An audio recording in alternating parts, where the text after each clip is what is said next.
Kevin Feige. Jacob Batalon. Yeah. Laura Harrier. We need a moment for Laura Harrier. How awesome is Jacob in this movie? Yes, Jacob. You crushed it. You crushed it. I'm crying. All right, Laura Harrier, ladies and gentlemen. Give it up for the man, Michael Keaton. Give it up for the Spider-Man, Tom Holland.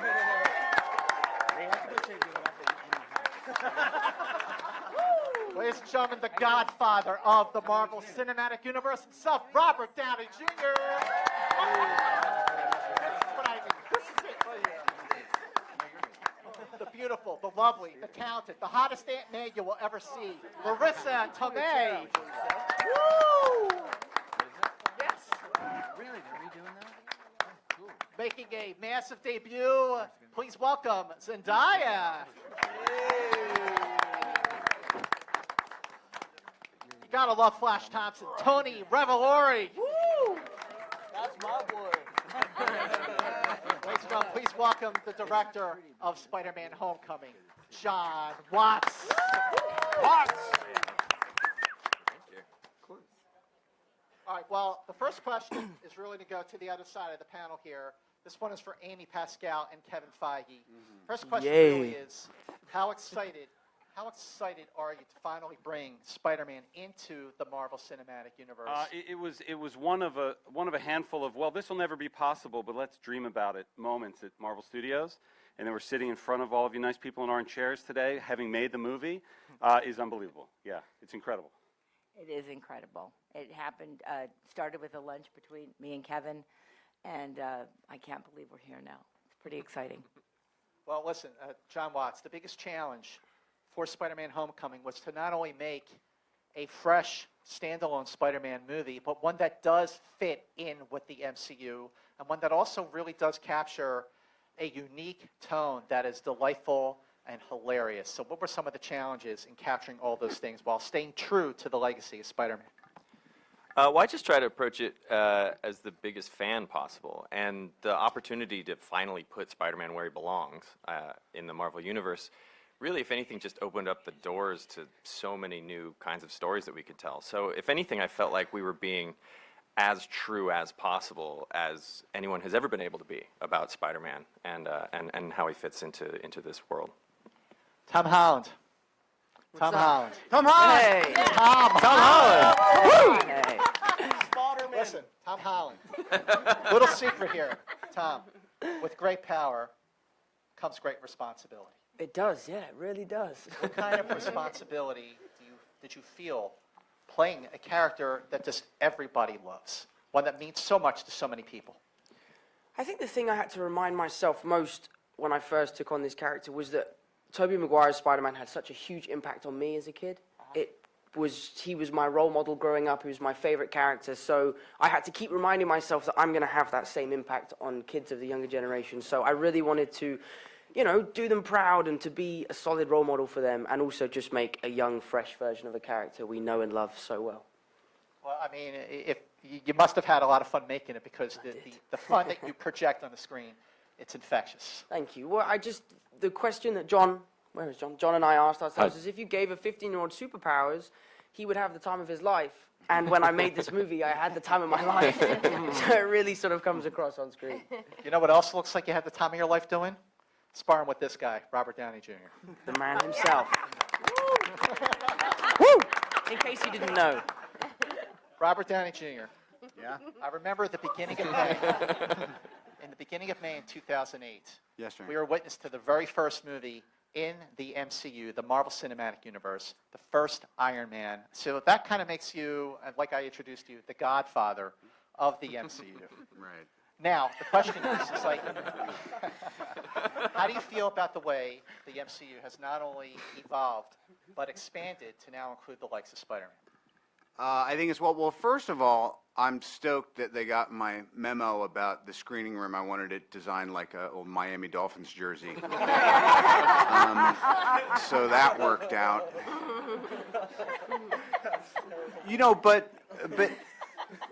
But Amy and them had done, these iterations of Spider-Man previous, and then they really should do like one of those breakdown, kind of boring to read, but somewhat important books about really all the miracles that had to happen for us to be sitting here today.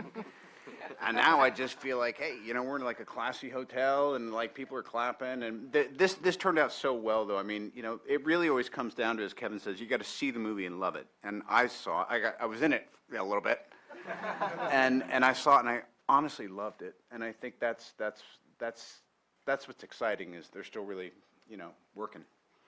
Michael I saw Keaton. these folks. Yes. Michael Keaton. All right. Yes. And think about Toons, about the Vulture in this film, is that his motives are plausible. They're grounded. I mean, his family is everything to him, and he will do anything to protect his family. What was your impression of when you first you signed on for this movie and you just saw how grounded and plausible the motives were compared to like other villains? I got it. Yeah. I thought it was, I'm sorry, but I do know what I mean. I thought it was inventive and really an interesting way to go. I'm not, I've said this publicly before, so this is not news to, I guess, anybody, but I'm not really familiar with a lot of the lore, dig it? So for me, I was trying to catch up. I just thought the simplicity of making this person approachable, and I mean, it's timely. Let's not talk about why it's timely for the, because I want to blow my brains out. But it's timely, and he's only threatening his own life right now. Don't worry about Make that clear. Yeah. but I thought that was a really unique approach and kind of obvious when you think of it. To make this person someone who's approachable and has a legitimate gripe and a legitimate argument. And I thought it was really well written, to simplify things. And it was fun. It was a fun gig. Marissa Tomei?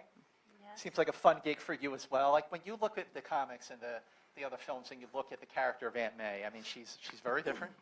So when you saw where they were going with the character, like the tone they were trying to capture, the look, like what was your take on playing Aunt May as completely different from what we've known for the last 60 years of the character?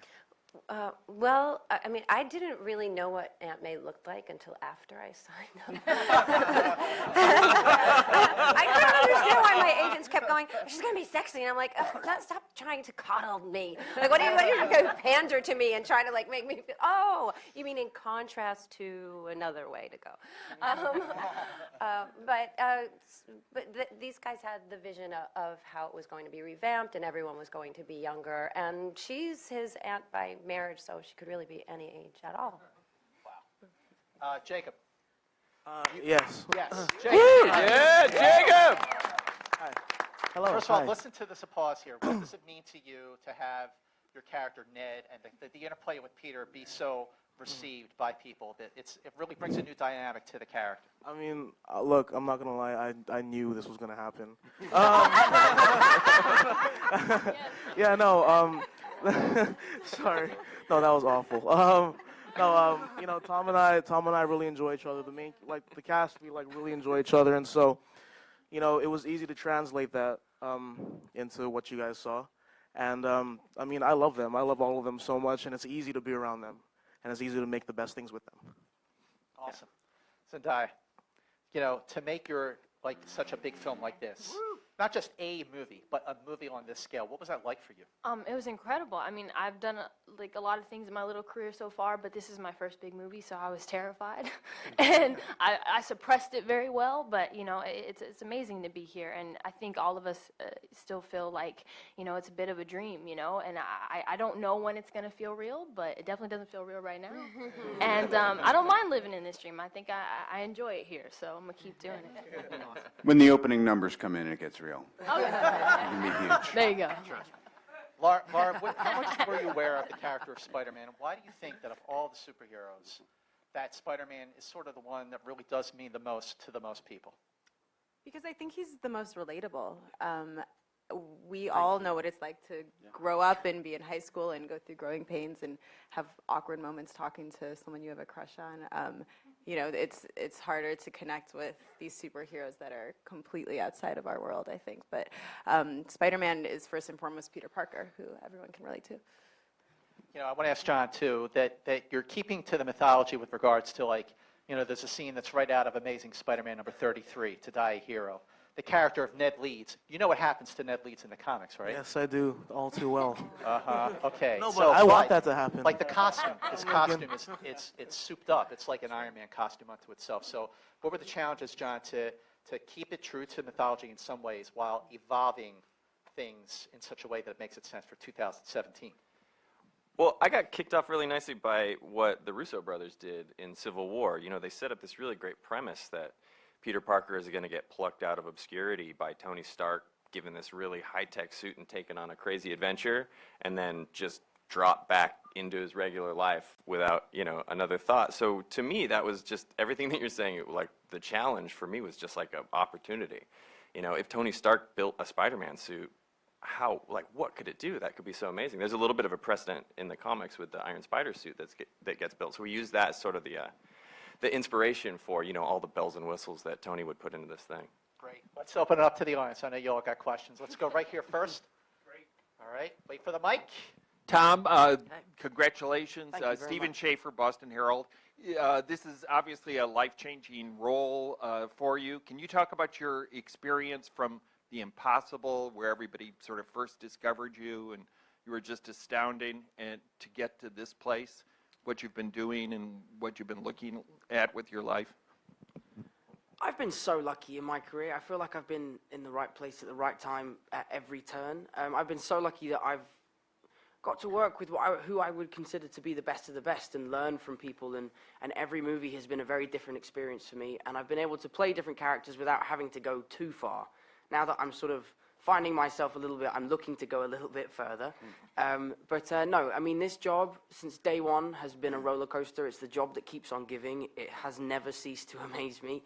The fact that I'm here with these guys promoting this movie is insane, and it, like Zendaya said, does not feel real in any way possible. I read a comic yesterday which is based off of my face. I mean, what the hell? So, nothing has sunk in. This really feels like I'm about to wake up and be very disappointed. But I'm very happy here, and I can't wait for you guys to see the movie. Right there. Hi, my question is for Robert. So when we interviewed Tom and Jacob last fall, I asked them if they could take anything from the set, what would it be? And Okay. We all know what Jacob said. Tom said that he would take your Audi, and Jacob said that he would take your watch. How do you feel about that? I'm sorry, which Audi, which watch? Oh, and Marissa Tomei. And so I'm wondering, how do you feel about that? Jacob was like, I'd take Marissa Tomei. Let's just. This is a print interview. It doesn't Okay, read let's just that get way. back to the question. And Jacob! What would you take from the set? From the set. Well, I mean, honestly, you know what? You know why I think this really works? There's something about the initial breaking the story and the concept. But whatever the mood board was for this movie, with all those different tones and all, there was just, it was creatively inspired. I mean, it's really an inspired reinvention of this. And what I would take is that moment where the creatives actually broke this story and said, I think that's it. Because that's ultimately what you wind up, if it's executed correctly, that's what you see on the screen, and that's why I love movies. That's why I'm a huge fan of movies, and I always wonder how did they figure this out to entertain me this well? The mood board. I love her. Yeah, the mood board. The mood board. I'm like his car and his watch. Yeah. Hello, everyone. Thank you for so much fun at this film. My question is for Mr. Keaton and Mr. Downey, and as well as the younger members of the cast. Mr. Keaton and Mr. Downey are in the top echelon of superhero movies ever. And you've been under a lot of, that comes with media scrutiny and fan love, maybe not so much fan love. You've kind of been through it all as huge comic book characters. What do you think, or what words of wisdom would you give to this young cast who is going to have a huge spotlight on them once this movie drops and everyone sees how brilliant it is? And also, for the younger members, did you have a question for Mr. Keaton and Mr. Downey about their experience as superheroes? First of all, I'd like to say, why didn't you call me Mr. Keaton? Just occurred to me that. Robert, what do you think? It's a rough call, and we were talking about this just before. It's like every day you wake up, everybody's even. All of this status or experience, it's all kind of a projection. And I think that if and I know Michael's like this, and I think honestly, to me, what really makes the movie work is that scene in Act 3 where you actually realize how high the stakes are with them, and the car, and the thing, and I think that was grounded by a master. And but I also think it's that thing you just have to, you never know. It really just comes down to, like, does John like us? Does he think we know what we're doing? Every time, it doesn't matter. You're like, I established this role. Yeah, now, can we try one that works next time? What did you just say? Oh, he's right, It's all about having your feet on the ground and realizing that you always start at 0 MPH every day. Yeah. In terms of what I'd say to I don't have anything to say. I'm listening to what these people are saying, and it's impressive. Honestly, it is impressive. This is sounds to me so far, I mean, let's keep our eye on them, but so far, like some pretty sane folks. I have a question for Tony.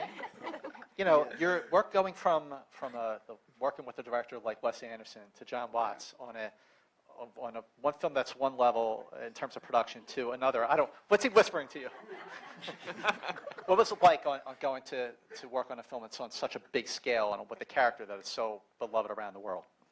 What number did you say again? No, it's wonderful working with someone like Wes. He's amazing and fantastic. Working with on a project like this is on a different level because you have so many fans and people who work so hard and put so much effort into it. You can't help but want to do a good job, and I'm very fortunate to be a part of it with a great cast. And thank you to John, Amy, and Kevin for casting a 5'8" brown guy to play a 6'2" blonde, blue-eyed guy. So yeah, thank you. Right there. Yes. Hi. This one's for Tony. How does it feel to represent the Latino community in such a well-known comic book franchise? It's wonderful. I think the fact that when you see the film, there's not a single line of exposition as to explain why I look the way I look, and I think that's wonderful. That I just am in the movie. It's not about being a certain race. It's not about doing anything. And I think that's the kind of diversity we need in Hollywood now. Yep. Right in the back. Hi, I'm DJ Ben Amin from Fan Bros, and this is kind of a question for the producers and for the cast. There's been a lot of buzzwords about inclusion and diversity lately, and this cast has like some of the most inclusive and diverse and just like race change, gender change, characters, everyone has switched. How did you deal with this, and what was the inspiration for this? I would say the inspiration for it was reality. Amen. Amen. A last resort. One sec. Great question. Coming right back up here in the front. Thanks. Hi, KB from Black Girl Nerds. So I just have a question for Tom and John, actually. What challenges would you like to see Spider-Man overcome in the next installment or even in, Avengers Infinity Wars? I'm still getting over the first one. I haven't thought about the second one yet.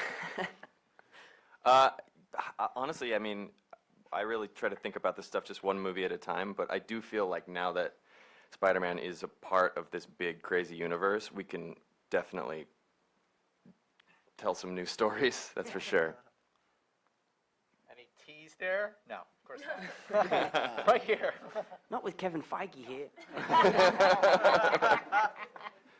Hi, so my question is for Tom and Robert. How would you say that Spider-Man's relationship with Tony Stark has evolved since Civil War? I think the relationship between the two of us is more interesting from your point of view because you suddenly have someone to think about other than Tony Stark, you know? He really cares about Peter, and one of the reasons why he doesn't really want Peter to become an Avenger is because he doesn't want the responsibility of something happening to Peter on his conscience. So it's a nice sort of back and forth of me saying, look, I'm powerful enough to be an Avenger, and him saying, but you're not ready to be an Avenger. So it's a fun back and forth. It's like a big brother, little brother, dad, son type situation.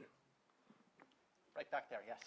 Hi, this is for everyone, but the younger cast in particular. This is the first teenage Spider-Man we get to see for an entire movie. What do you hope that ordinary teenagers take away from his experience in the film, and all the characters' experience in the film, who aren't superheroes? But what do you hope they take? What lesson do they learn from watching this teen superhero? Jacob, what's your message for the teens? Yeah, our message is that you don't have to be the jock and you don't have to be the cool person in high school to be yourself. You know, it's the coolest version of yourself is yourself, and we're like nerds and we love to be smart, and that's okay. And there's nothing wrong with being yourself. Yeah, you don't have to apologize for who you are, right? Is this on? Yeah, I think we've been talking about a lot. Just everyone in this movie is kind of so different, but genuinely kind of themselves. Like especially, Zendaya's character, who is very different, but not ashamed of it. Same with Liz and Ned and Flash. Everybody. I think if teenagers can take that away, that'd be great. I have a question for you. Now, like Zendaya, ladies and gentlemen. Okay. The Breakfast Club. The Breakfast Club. Ali Sheedy. Yeah. How much were you inspired?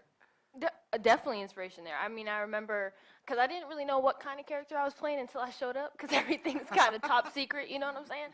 So I read the script, and I was like, okay, she's interesting. All right, this is going to be fun. And then I met with John, and he had so many different references, and that was definitely one of them. And just kind of making that distinct character, making somebody that I think was different, and embracing the weird, kind of like we've been talking about, like young people.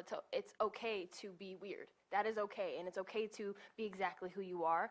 And if you make things awkward and uncomfortable, as long as you cool, you know what I mean? That's the most important thing, you know? So I love that she's outspoken. I love that she says what everybody's thinking, but she just doesn't care. So I think that a lot of young people should have that a little bit more. So it was fun playing that dry, kind of version of myself, really. So. Who's got the mic? Here, I believe. Yes, you. Go ahead. Okay. Jordan Calhoun, Black Nerd Problems. We talked a lot about the tone of the film. Yeah, check it out. We talked a lot about the tone of the film and how it's an hilarious comedy. So I was interested, which one of you guys was the biggest clown offset? And also, second question for Robert Downey Jr. How does it feel portraying Tony Stark as the connective tissue across so many different Marvel films? We've seen Tony's evolution through a lot of different films. So how does it feel being the mutual thread through a lot of the universe? Okay, I already forgot the first question because I'm Biggest clown. What was Biggest the first clown. question for them? Oh, who's class clown? Jacob was Definitely Jacob. I would say Jacob. Okay, I don't think this is a good interview right now. The amazing thing about Jacob is he wrapped on the movie. He finished filming.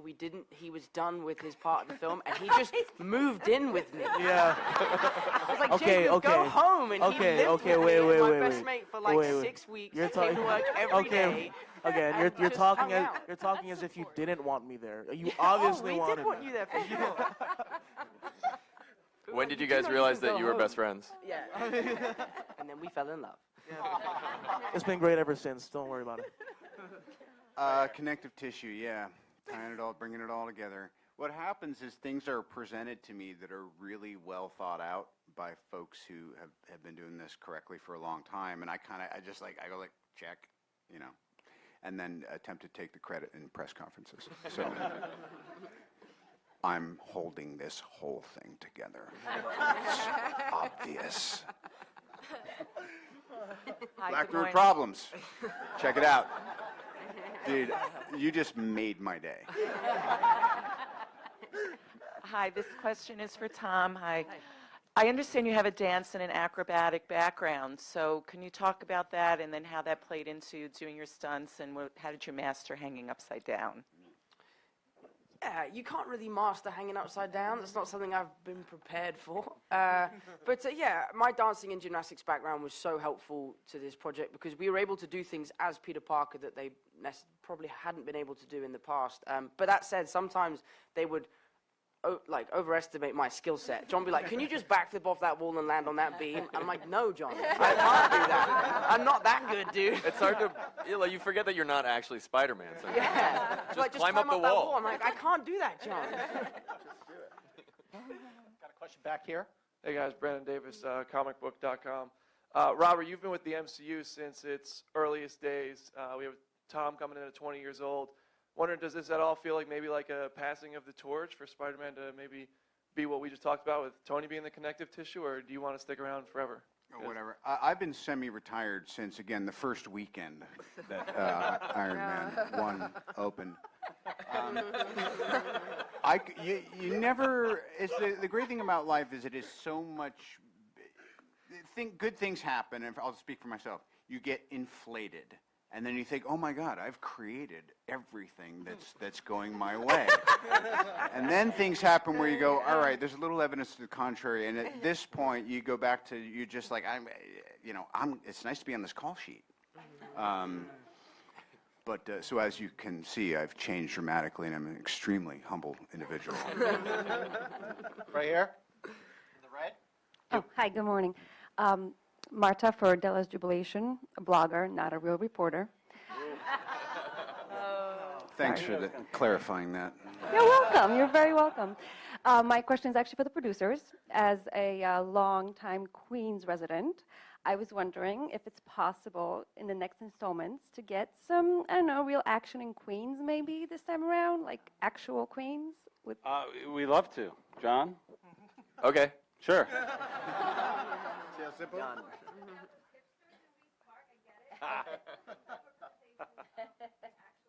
Like whereabouts specifically? She's like apartment 2. Sunnyside? You know, like Corona, Flushing Meadow Park. Okay. I mean, last time that globe got, blown up was by Yeah. Will Smith in Black, Men in Black, right? So if No, you realize, actually, that's where the Stark Iron Man Expo 2. is in Iron Man 2, remember? right. So, like Yeah, I we said, shot a few plays there. Reese Park is great. This is starting to feel like a game show. Reese Park is great. There's All right. Kew Gardens, and the court steps are awesome. So maybe look into that for next time As around. much Queens as possible, for sure. Right here. In terms of getting action in Queens, I think, Robert, you and I have gotten some action in Queens. I think. 2001, I think. Yeah, we kept it flat there for a while.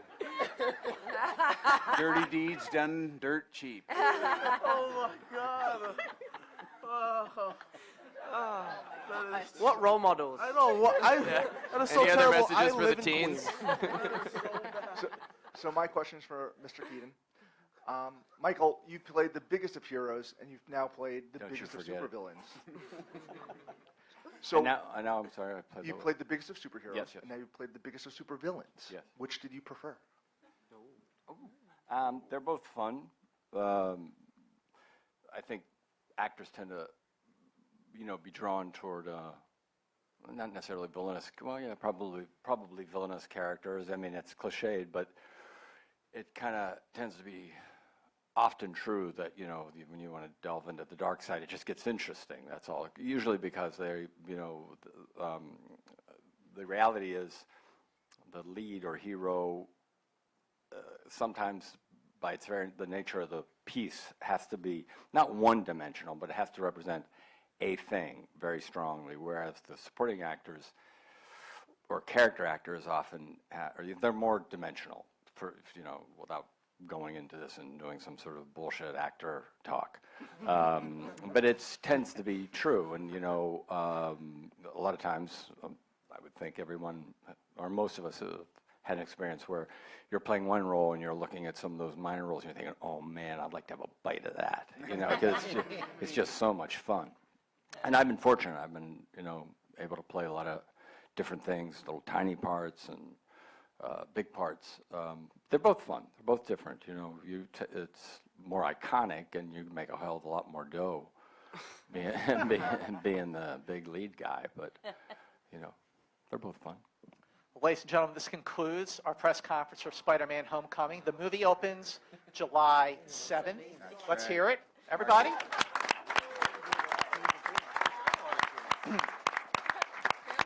Reminder, please stay seated while